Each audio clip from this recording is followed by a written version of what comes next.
Beralih ke informasi berikut, pemirsa, berbagai upaya dilakukan pemerintah untuk mendorong sektor pariwisata di daerah melalui pegelaran kegiatan. Salah satunya lewat event Siltidore guna mengangkat pariwisata ke mancanegara.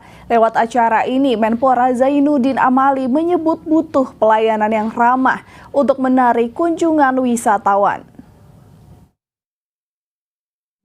Sebanyak 40 miliar dana yang digelontorkan untuk pembiayaan event Siltidore yang berlangsung 24 sampai 29 November 2022. Beban pembiayaan tersebut berasal dari pemerintah pusat melalui beberapa kementerian seperti Kementerian Koordinator Bidang Kemaritiman dan Investasi, Kementerian Perhubungan, Kementerian Desa dan PDTT, Kementerian Dalam Negeri, Kemenparekraf, Kemendikbud, Resistek, dan Kementerian PUPR, serta beberapa kementerian lainnya.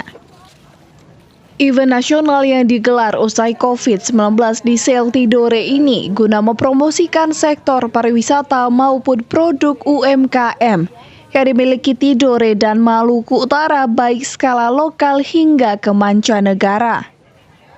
Namun untuk mendatangkan wisatawan berkunjung ke Tidore tidak cukup hanya dorongan pemerintah pusat, tetapi juga ditentukan oleh strategi dan peranan pemerintah daerah kota setempat.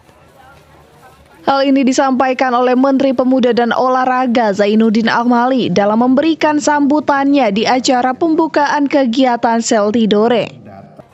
Pada kesempatan tersebut, selain faktor pemerintah, Amali juga menyebut faktor pendukung lainnya untuk menarik perhatian wisatawan bergantung pada budaya masyarakat Tidore. Kita harus tunjukkan bahwa kita adalah masyarakat yang ramah. Bagi para pendatang dari berbagai negara, dari mancanegara, tamu-tamu yang datang dari mancanegara, yang paling utama dinilai mereka adalah hospitality. Bagaimana pelayanannya, bagaimana kenyamanannya, bagaimana keamanannya.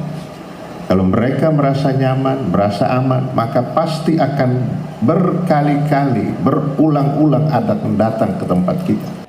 Pihaknya menambahkan goal dari kegiatan seperti ini yakni dengan mengutamakan pelayanan sehingga membuat pengunjung akan terkesan dan kerap datang berkali-kali untuk berwisata ke Tidore, apalagi didukung dengan lokasi destinasi pariwisata yang indah.